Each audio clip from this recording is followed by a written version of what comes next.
Hi, this is Russell Stannard from teachertrainingvideos.com.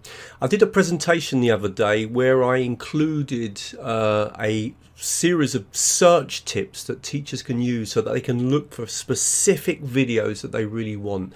And I was surprised to see that teachers didn't realize that you could do this on YouTube. So for example, you can look for videos that are less than 4 minutes long. You can search for videos that have got subtitles. That's really useful if you're a language teacher.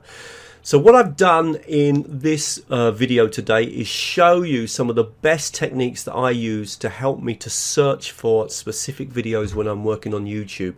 And I'm also on the screen at the moment offering the link to the other video that's kind of twinned with this, which is showing you 10 of the best techniques when working with YouTube. This video though is about the search techniques. We're going to go through some of the best ones. Really hope you like the video. As always, if you do, please like it, please share it with other teachers, please comment on it. And also in the description, I have kind of created a menu system so you can jump to a specific part of the video if you want. Let's get started.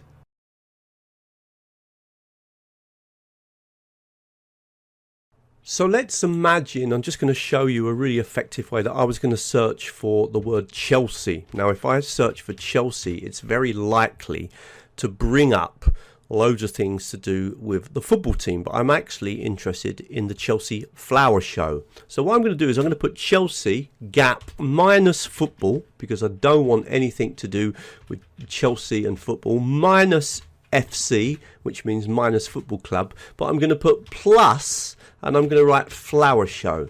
And what I'm hoping is that this is going to give me really specific search that won't bring up any connections to football, but it will bring up connections to the flower show. Now, the reason I'm doing this as well is because I'm always searching for things about Chelsea. So I'm interested to see if YouTube realizes, okay, in this specific moment, even though I do normally look for things about Chelsea Football Club, it's the team I support, I don't want to look for those now. I want to look for something else. Let's see what happens if I now click on the search.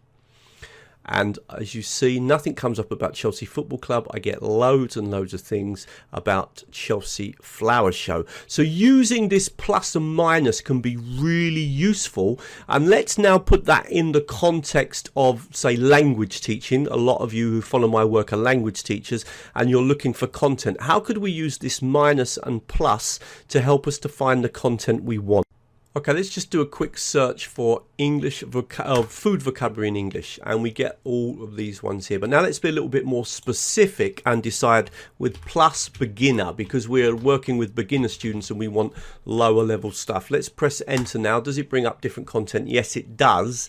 And we've got here, for example, beginners, kids. Now remember, the words could either be in the description, and you can notice here it's picked it up, or it could also be in the title. Now in a minute I'm going to show you specifically how to search in a title, but the use of these plus and minus can really help us. Okay, I mean, I'm going to just add here, just in case, it could even add elementary. Okay, and then it may try to pick up as well stuff with the word elementary in it.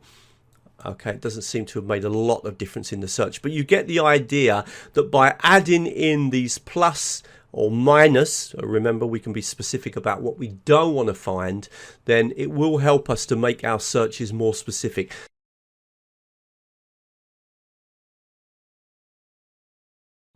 Now I'm going to combine a couple of techniques to just show you how powerful these searches are and how useful they can be. I'm going to start by clicking on complaining in English. So if you're an English teacher, something that we commonly teach our students, the first one looks fairly relevant. The second and the third ones possibly not.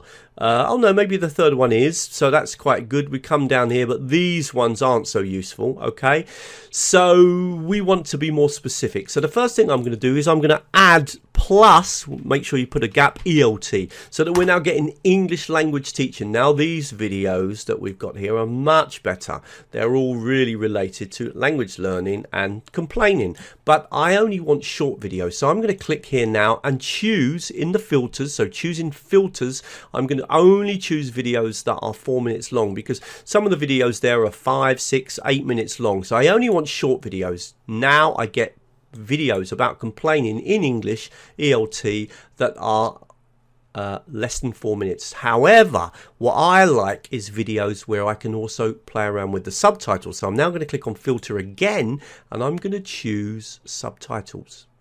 Now this is great because it now brings up videos that have got subtitles on them. Now if we look at those videos, some of them we can see that the subtitles are on the screen because they're actually added into the video.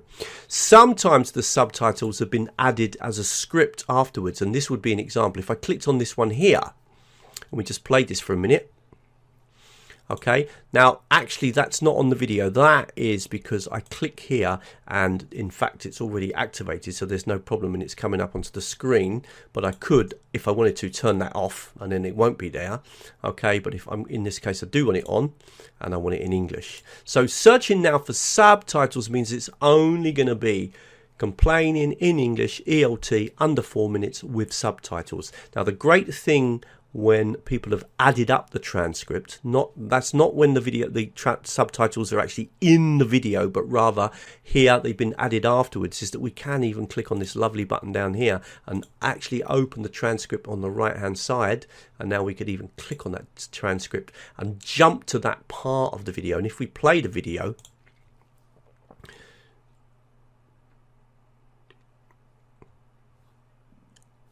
okay, and you can see that it actually shows you as you're going through the video.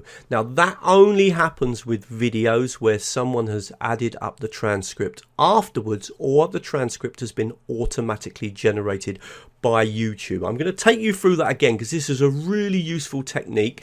It's not only of course useful to English teachers, it could be anything. I generally work with English teachers, so hence the reason I'm demonstrating this for finding English language learning content, but of course it could be anything.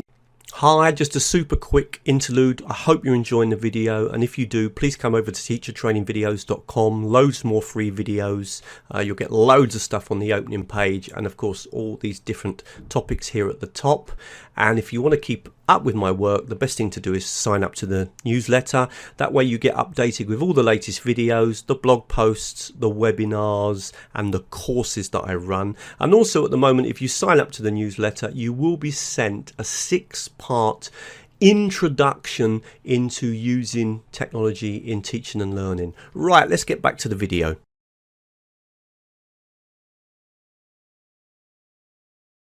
Now you can actually search in the title. So if you write in title and then you put a semicolon and then search. So I'm going to say, for example, put here, let's say shopping in English. Okay, and now if I click on that, then I'm going to get those words in the title. English shopping, we can see it here, English. It's picked up shopping here. So this doesn't require it in order necessarily, but it does require that those words are in the title. So using in title will search specifically in the title for the words that you're looking for.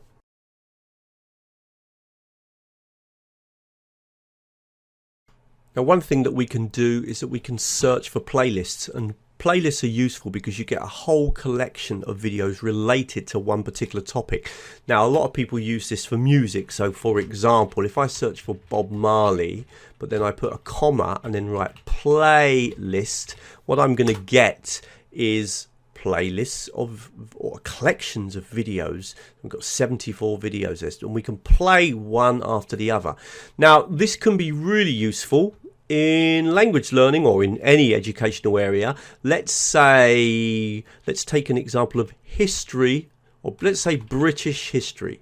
So we're going to write British history and see if there are any useful playlists. That's collections of videos all based around the theme of history, British history. I press enter and suddenly I just get specifically collections of videos all around English history. Now you can use this for technology. I often do this if I'm, say, for example, looking for videos about Zoom or videos about using Google Classroom. Then I will search for playlists because then I can work through a whole collection of videos related to that particular topic. So that's a great way sometimes of searching for material if you're looking for lots of material based around a particular topic.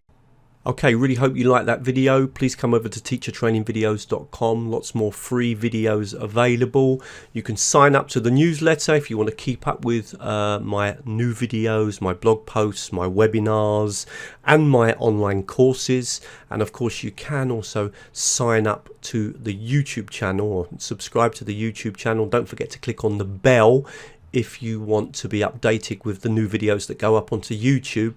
The other thing about the newsletter at the moment is that we are offering a 6-part kind of training course for free in introducing the use of technology into teaching and learning. If you do want to contact me, you can contact me from the website. Doing lots of training at the moment, particularly around things like Camtasia and Moodle and working with Edmodo and Google, etc. Well, then please contact me on the website. And thank you very much.